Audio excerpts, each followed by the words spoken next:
The security guard's hand shot up like a crossing barrier, his voice clipped and professional over the idling hum of my engine. "Ma'am, this is private property. You need to turn around." I stared past him at the wrought iron gates, at the pristine subdivision sprawling behind them, hundreds of homes with manicured lawns and designer mailboxes, all sitting on the 180 acres my grandmother left me 3 weeks ago. "I'm Jennifer Hayes," I said, my hand still gripping the steering wheel. "This is my land." His expression didn't change, but something flickered in his eyes. Not recognition. Pity. "Ma'am, this community was established in 2009.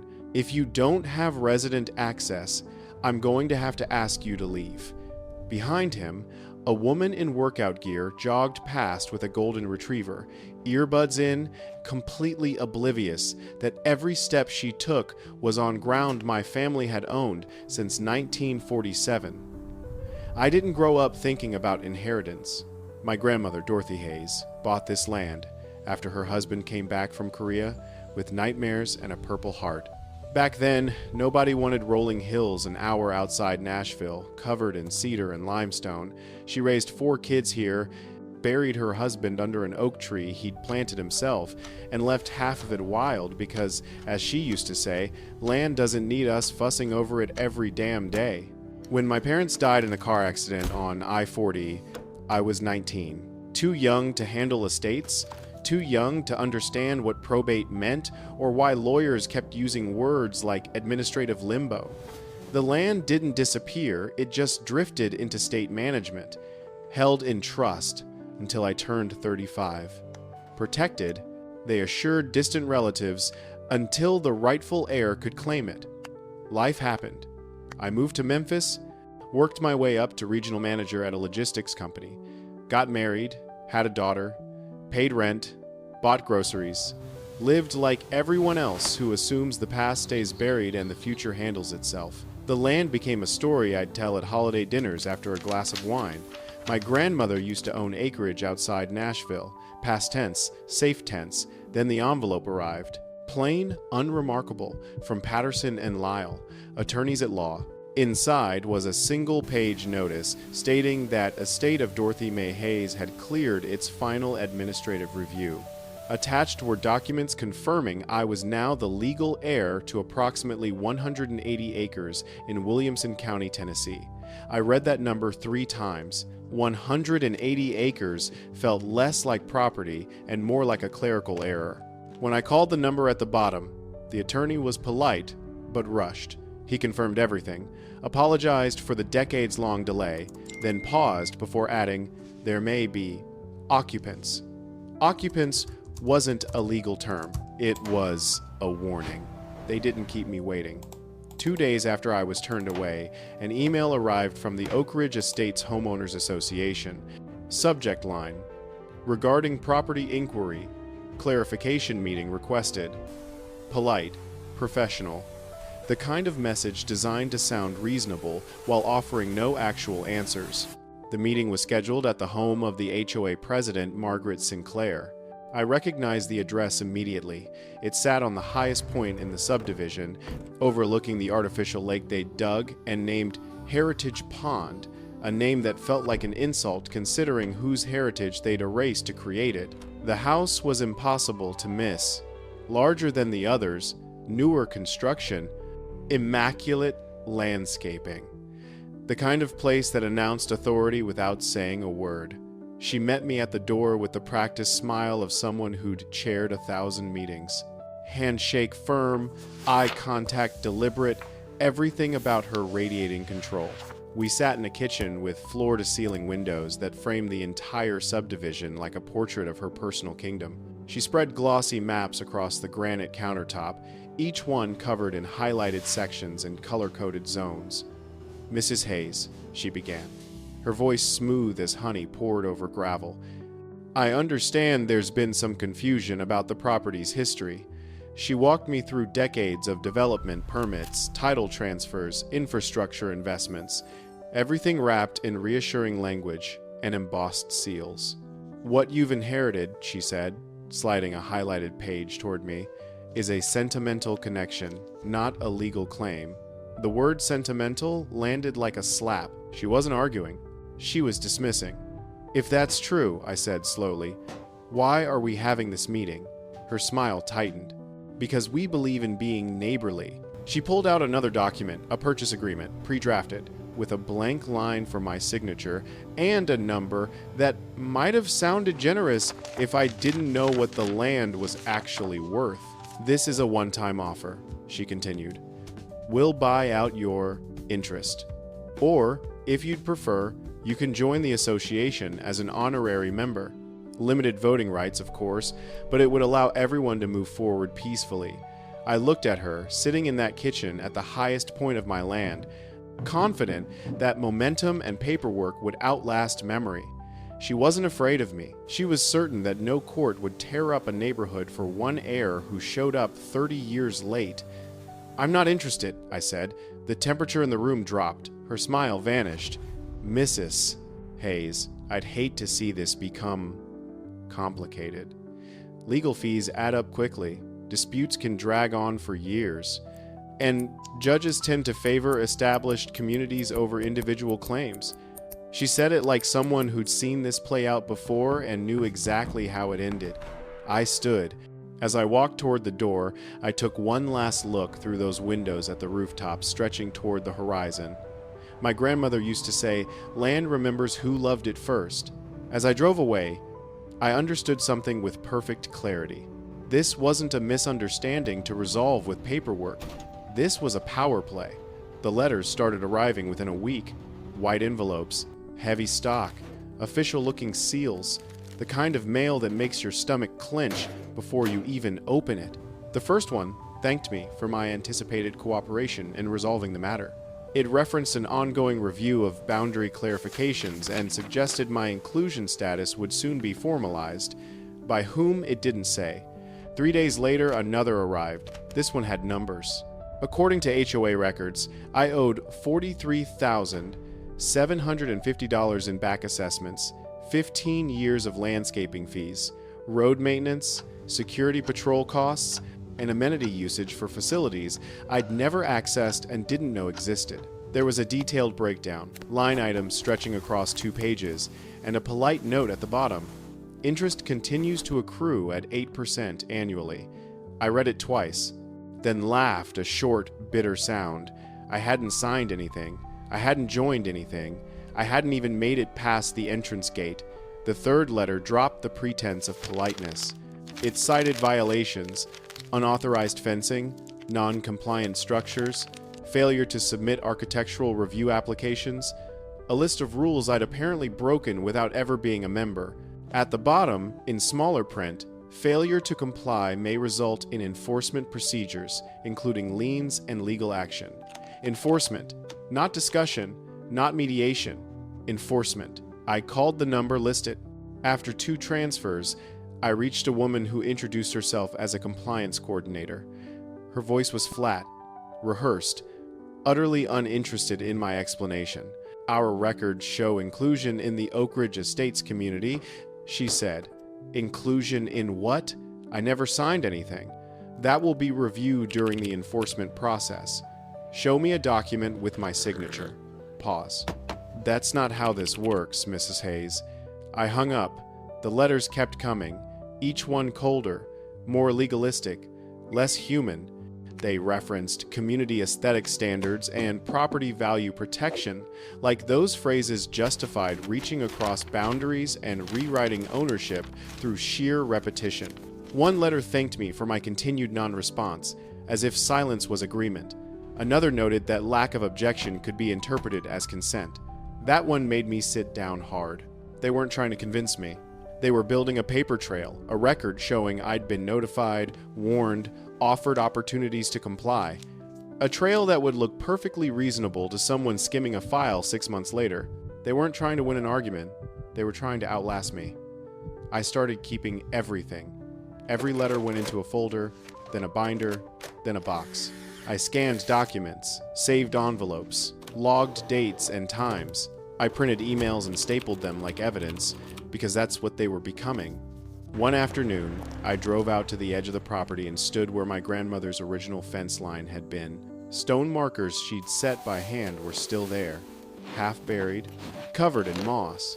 But newer survey stakes had been driven into the ground 20 feet past them, bright orange flags fluttering in the breeze. Someone was moving the boundaries. That night, I sat at my kitchen table with the binders spread out, staring at letters that threatened enforcement on land I legally owned. I understood then that this wasn't about being right. It was about being prepared. Because when an organization starts threatening legal action on your own property, they're not asking permission anymore. They're testing how hard you're willing to push back, and I could feel the pressure building, quiet, steady, relentless, like hands tightening around my throat, waiting to see if I'd fight or fold. The paperwork was just the opening move. What came next was worse because it was quiet. Small things, the kind you could explain away if you wanted to believe people were better than they are. One morning, driving down the gravel access road that cut through the trees, I heard a sharp pop, then another. My SUV shuddered. When I stopped and got out, I found roofing nails scattered in the dirt, 3 of them, evenly spaced, shiny and new. Someone had placed them there. A week later, trash appeared near the fence line. Broken drywall, old lumber, fast food bags. Not enough to call the county, just enough to send a message. When I cleared it, more appeared 3 days later, closer to the gate.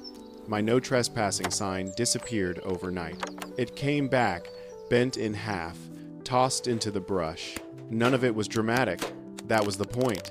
Each incident lived in the gray space between coincidence and intent. The kind of petty harassment designed to wear you down because it never quite crosses a line you can prove. Then it got personal. My daughter Emma came home from middle school, quieter than usual. At dinner, she pushed food around her plate before finally asking, "Mom, why did someone say we might have to move?" I set my fork down. Who said that? A girl in my class. Her mom's on the HOA board. She said you were causing trouble and we'd probably have to leave soon. My husband, David, looked at me across the table, jaw tight. Our 12-year-old daughter was being targeted at school because of a land dispute she didn't understand and had no part in. That night, I noticed a dark sedan idling at the end of our street. It was there when I took the trash out. Still there 20 minutes later. When David walked outside, it rolled forward slowly, then turned the corner. It came back 2 more times that week. I installed cameras the next morning. Motion activated, cloud backed. One at the gate, one covering the driveway, one aimed at the tree line. I didn't announce it, I just watched. 2 nights later, the alerts came in. Movement near the fence, just inside the trees. I pulled up the footage and saw 2 men in jackets with the HOA logo walking the property line with flashlights, stopping to point, to gesture, talking quietly like they were planning something.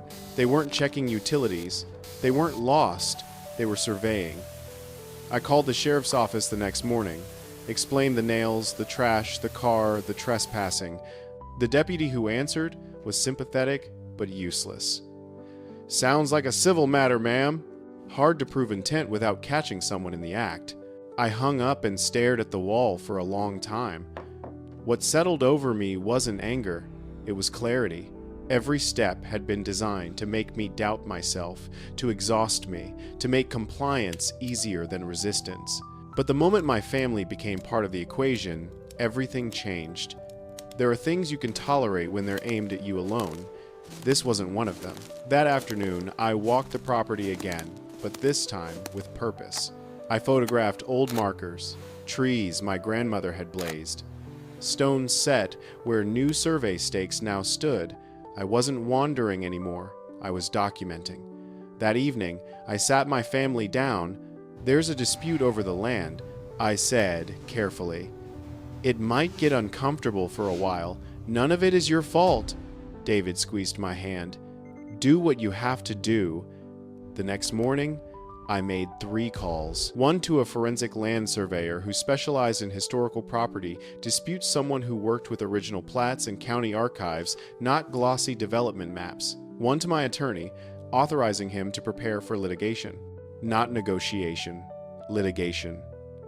and one to a private investigator. Someone used to following paper trails and finding connections people didn't want found. When I hung up, the pressure eased slightly. Not because the situation had improved, but because I'd stopped pretending it would resolve itself. That night, checking the camera feeds one last time, I said the words out loud just to hear them. This stops now. Because when an organization starts scattering nails on your road, whispering threats to your child, and circling your home after dark, you're not dealing with bureaucracy anymore. The truth didn't arrive all at once. It came in pieces. Old pieces. The kind that had been sitting in filing cabinets and dusty boxes, while newer, louder paperwork tried to bury them. The forensic surveyor called first. His voice was careful, measured, like a man who'd learned that when numbers don't add up, you don't rush to say it out loud. "Mrs. Hayes, I need a few more days. But there's something here." Meanwhile, my attorney pulled county records, original plats, development filings, anything predating Oak Ridge Estates. What came back wasn't chaotic. It was thin, like someone had removed just enough to make the story flow without resistance. When the surveyor finally came out to the property, he brought more than equipment. He brought photocopies. Old ones, yellowed, slightly crooked, stamped by county offices that didn't exist anymore. He walked the land slowly, stopping at trees I recognized, stones my grandmother had placed. He measured, he compared, he frowned. Then he said the words that changed everything. This land was never sold. I asked him to repeat it. He did. According to the original records, Summit Development Group had never actually purchased the property. What they'd secured in 2006 was a temporary development lease, a limited right to build infrastructure under specific conditions for a specific period. That lease had an expiration date, the 31st of December 2016. It had come and gone. I stared at the document, my finger tracing the signature line that should have renewed it. The space was blank. To extend beyond that date, the surveyor explained, they would have needed written consent from the legal heir. My attorney leaned back in his chair and exhaled slowly. That means they don't own the land. They never did. The word he used next hit like a freight train, squatting. Not confused, not mistaken, squatting. Everything that followed the letters, the surveys, the harassment suddenly made sense.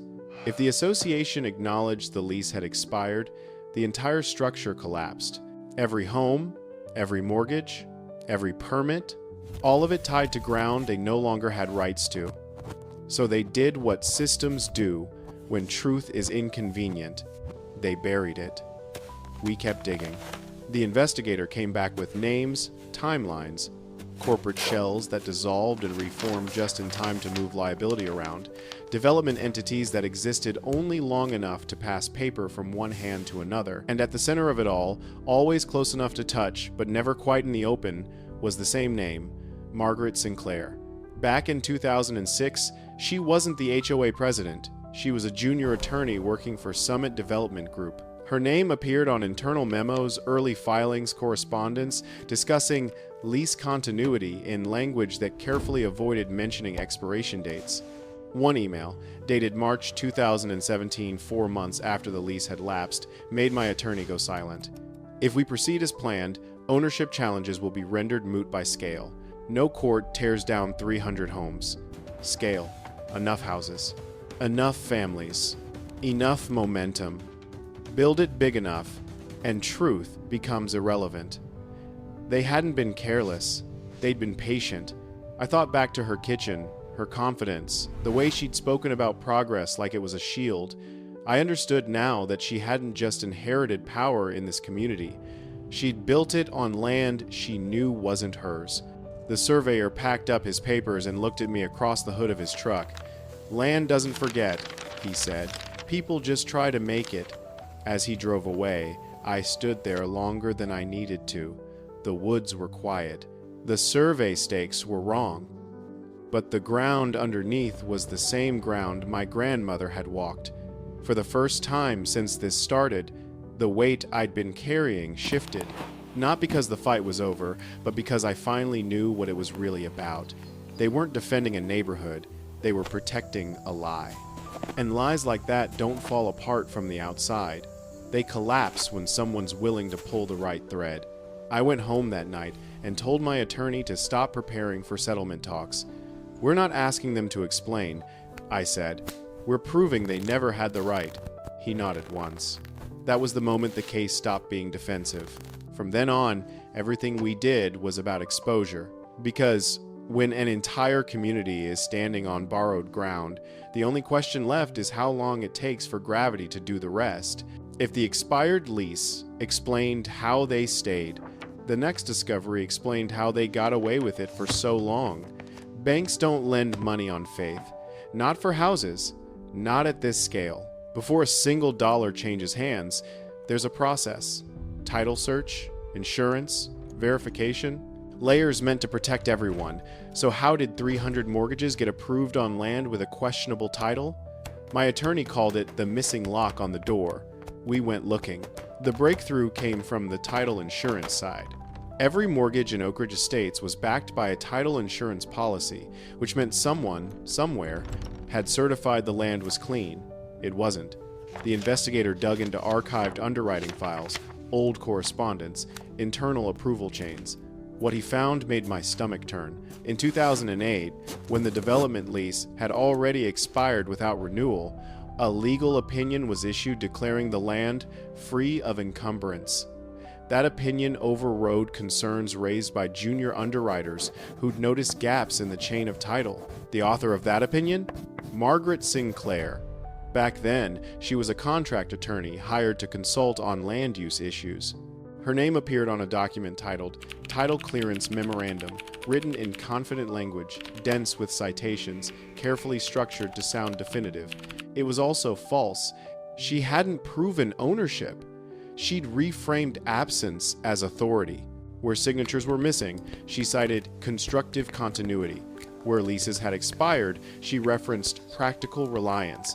Every gap was filled with legal fog. And it worked. The title insurance company issued coverage. The banks followed. Loans were approved. Foundations were poured.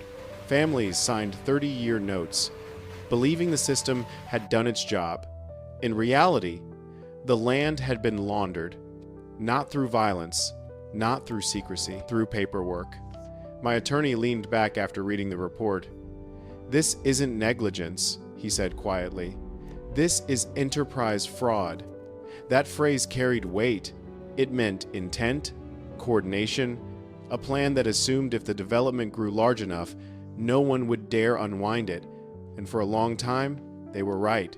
When we confronted the title insurance company, they didn't deny the document existed. They denied knowing it was false. They pointed to reliance on licensed counsel, certifications, trust. Trust, it turned out, had been very profitable. The banks came next, full of concern and pressure in equal measure.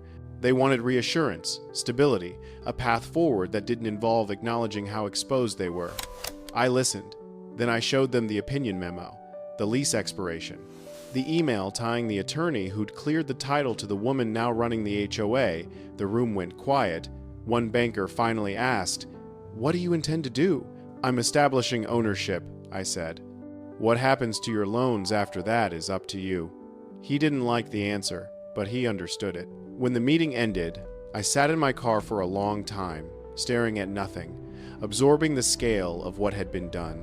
This wasn't a mistake that spiraled. It was a structure designed to stand as long as no one looked too closely at the foundation. Margaret Sinclair hadn't just moved into the best house on my land. She'd positioned herself at the center of a system that fed on certainty and punished doubt. Every letter she'd sent, every survey stake she'd placed, every threat of enforcement, it all rested on one assumption. That I'd blink first. That I'd sell. That I'd settle. That I'd decide it was easier to let a lie stand than force the truth into the light. But once I saw how the land had been laundered, how banks and insurers and homeowners had all been pulled into the same false narrative, I knew something she didn't. Systems like that don't collapse when you shout at them. They collapse when you document them. And now we had the documents. The next step wasn't confrontation, it was exposure. Because when you prove an entire neighborhood was built on forged certainty, the question isn't whether the truth surfaces, it's who's still standing when it does. Courtrooms smell like old paper and burnt coffee. Not dramatic, bureaucratic. And that's what makes moments inside them so dangerous, because when something finally breaks, it breaks quietly. We didn't rush. My attorney filed cleanly. A petition to establish title and quiet all competing claims. No speeches, no theatrics, just facts that demanded a response. The response came fast. The HOA arrived with a team. 2 lawyers in tailored suits, binders stacked like shields. Margaret Sinclair sat behind them, legs crossed, chin high. She wore navy blue and a small gold pin on her lapel. From where I sat, she looked exactly like someone who expected to win. The judge entered without ceremony. Older, deliberate, the kind of man who'd seen enough bad arguments to recognize a good one before it finished. Proceedings began. My attorney didn't start with a motion. He started with dates. He walked the court through the original lease, its scope, its limitations, its expiration. He showed the gap where renewal should have been. He showed the absence of my signature. He showed the quiet handoff from one corporate entity to another, timed just right to keep paper moving and questions away. Then he placed the title insurance opinion on the table. Not theatrically, just set it there. Let it sit. The HOA's counsel objected. Hearsay, interpretation, relevance. The judge overruled without raising his voice. Let's see it. The document was projected onto the screen. Dense paragraphs, confident language, legal citations that looked reassuring to anyone not trained to question them. My attorney pointed to the signature block. Margaret Sinclair's name. The judge read silently. He didn't rush. He compared the lease dates, flipped back a page, then another. The room grew very still. Finally, he removed his glasses. He didn't look at me. He looked directly at the HOA's lead counsel. Counselor, he said evenly, are you aware that your client's entire subdivision is technically trespassing? The word hung there. Trespassing. Not non-compliant. Not disputed. Trespassing. The attorney opened his mouth, closed it, tried again. He pivoted toward arguments about reliance, community harm, economic impact. The judge raised a hand. Answer the question. The attorney glanced back at Margaret. She was no longer smiling. No, Your Honor, he said quietly. I was not aware. The judge nodded once. That's a problem. He turned back to the documents. The court finds there is substantial likelihood the plaintiff holds superior title to the land in question. Accordingly, all enforcement actions initiated by the Homeowners Association are stayed. Further, the association is enjoined from representing itself as lawful authority over the property pending final adjudication. He paused, then added something that felt like a hammer coming down. And I am referring the matter of the title insurance certification to the appropriate regulatory and criminal authorities. Margaret Sinclair's face changed. Not anger, not fear, calculation. Outside, the hallway filled with voices. Lawyers speaking quickly, phones already out, reporters appearing as if summoned by instinct. I walked past them into the sunlight and stood on the courthouse steps. My attorney joined me, exhaling like he'd been holding his breath for weeks. That went better than expected. I nodded, but I wasn't celebrating. Winning a motion isn't the same as winning a war. What the judge had done was crack the foundation. He hadn't torn anything down yet, but he'd confirmed something essential. The story the HOA had told for years. The story banks believed, homeowners relied on, and authorities avoided questioning no longer held. Back inside, the HOA's lawyers were already pivoting, talking settlements, mitigating harm, finding a path forward. Margaret didn't join them. She stood alone near the wall, phone pressed to her ear, voice low. When she noticed me watching, she didn't look away. She stared back, For the first time since this began, there was no confidence in her expression, no assumption that momentum would save her, just the realization that the ground beneath her, literal and otherwise, had shifted. That night, I drove back to the property and stood at the edge where my grandmother's fence line used to be. Same trees, same stones, same quiet. Nothing looked different, but everything was. Because the court hadn't just acknowledged my claim, it had exposed theirs. And once a judge says the word trespassing out loud in open court, you can't put it back in the file. You can only deal with what comes next. For them, that meant scrutiny. For the banks, panic. For the homeowners, uncertainty. And for me, leverage. The kind that doesn't shout, the kind that waits. Because when an entire community learns it's standing on borrowed ground, the real question isn't who owns the land. It's who decides what happens to everyone living on it. The ruling changed everything and nothing. On paper, the HOA's authority was frozen. Letters stopped. Patrols vanished. The gates stayed open. But when you strip away a system that's pretended to be solid for years, what's left isn't peace, it's confusion. I drove through the neighborhood a few evenings later. Slowly, windows down, kids rode bikes in the street. Porch lights clicked on. A man waved at me without knowing who I was. These weren't invaders, they were families. People who'd signed papers, trusted banks, believed inspectors had done their jobs. People who thought they were buying stability and instead inherited uncertainty they never asked for. Word spread fast once the court filings became public. Homeowners started showing up at my door, some with folders, mortgage statements, purchase agreements, letters from suddenly nervous banks. They weren't angry at first. They were scared. One couple sat at my kitchen table and explained how they'd poured their savings into the down payment. Another man told me he'd moved his elderly mother in, believing the community would be safe and quiet. A woman apologized before she even introduced herself. "We didn't know," she said. "We just believed what we were told." I believed her.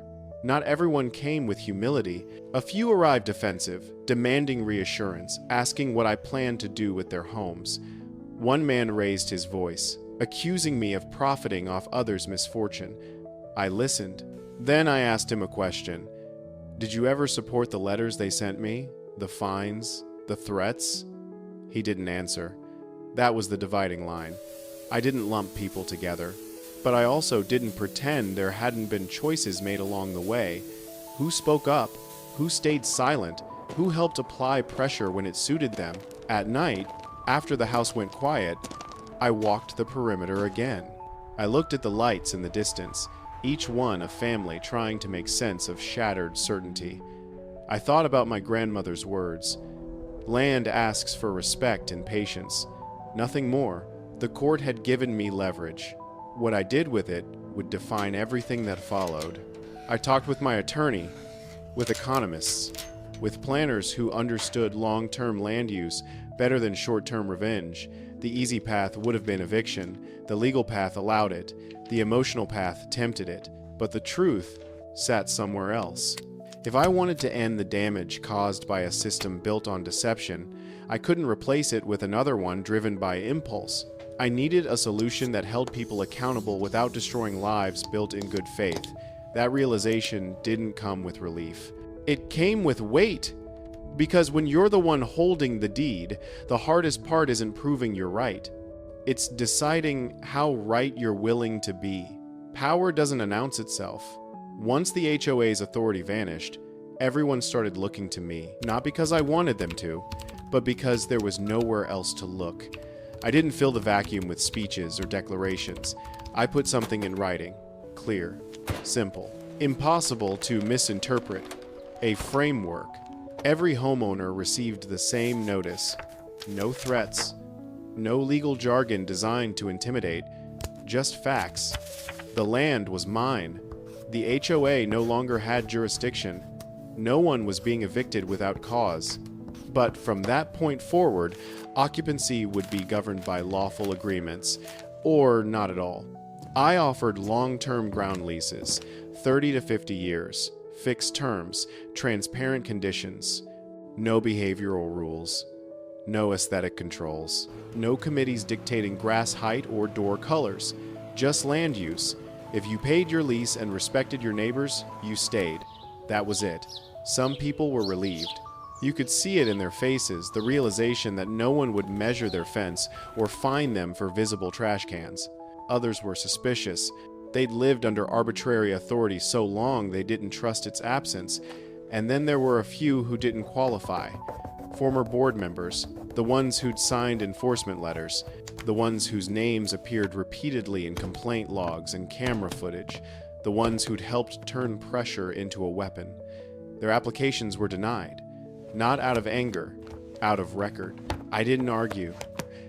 I didn't justify. I simply pointed to documented behavior and explained that trust, once broken, isn't owed a second chance by default. The banks came next. Meetings, reassurances, proposals designed to let them pretend the last decade hadn't happened. They spoke about exposure, market confidence, the importance of stability. I listened. Then I told them the truth. You didn't verify ownership. You relied on insured title because it was profitable. That's not my emergency. That's a failure of due diligence. The room went quiet. They didn't like it, but they understood. With lawful leases in place, something unexpected happened. Appraisals stabilized, then improved. Properties once tangled in uncertainty now sat on clearly defined, legally managed land.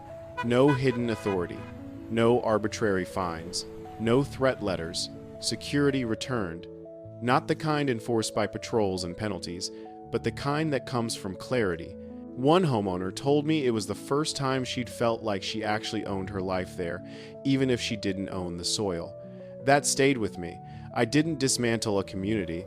I dismantled a lie. And in its place, I put something quieter. Something boring, even. The truth. It didn't make everyone happy. It wasn't supposed to. But it stopped the bleeding. It gave people something solid to stand on, which is more than the HOA ever did. By the time the final court date arrived, the outcome felt inevitable. The legal arguments were exhausted. The documents spoke for themselves. The only thing left was accountability. And accountability, unlike authority, doesn't negotiate. It arrives, usually late, but always exact. The end didn't come with applause. It came with paperwork. The final ruling was clear and unambiguous. The HOA was dissolved. Its authority voided retroactively. The land every acre was confirmed as mine. And the fraud that had held the structure together was no longer a rumor whispered in hallways. It was a finding. Assets were seized. Margaret Sinclair's house on the hill went first, then the accounts, then the consulting firm she'd used to funnel fees under a dozen different names. What she'd spent years collecting quietly, confidently, was taken back the same way. Quietly, on paper. The court ordered restitution. Funds recovered from the seizure were set aside for homeowners who'd been misled. People who'd bought in good faith and paid for certainty they were never given. It didn't make them whole. Nothing ever does. But it acknowledged the truth. She lost everything the same way she'd tried to take mine, without asking, without permission. With the HOA gone and lawful leases in place, something else happened. Something I hadn't planned for, but welcomed.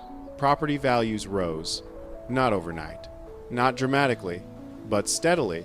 Appraisers returned, banks resumed lending, buyers stopped asking about risk and started asking about terms. For the first time, the land was being managed honestly. No committees, no fines, no letters slipped under doors, just clear agreements and predictable rules. Families stopped worrying about whether a misplaced mailbox would cost them a month's mortgage. They planted trees, painted porches, lived. One evening, a neighbor I barely knew stopped me near the old gate. He'd lived there for years, kept his head down, paid his dues. Funny thing, he said, my place is worth more now than it ever was under the HOA. I nodded. When ownership is clear, value tends to follow. The signs came down next. The old HOA logos, bold, official, meaningless, were removed one by one. In their place, I had a single sign installed near the entrance. Nothing flashy, no threats, private land. No HOA. People took pictures of it. Some smiled, a few shook their heads. Life moved on. I still walk the property. I still stop at the stones my grandmother set and the trees she marked by hand. The neighborhood looks different now. More lived in, less managed, less afraid. I don't pretend everyone sees me as a hero. Some never will. Some lost more than they gained. That's the truth, and it matters. But justice doesn't mean nobody gets hurt. It means the right people stopped getting away with it. When the dust finally settled, I stood where the hill used to overlook a system built on intimidation and certainty borrowed from lies. The ground felt the same beneath my boots. Solid, patient. Land doesn't ask much, just respect. And when you give it that, when you refuse to let it be used as leverage by people who mistake control for ownership, it has a way of setting things right. Slowly, firmly, without asking permission. That's what happened here.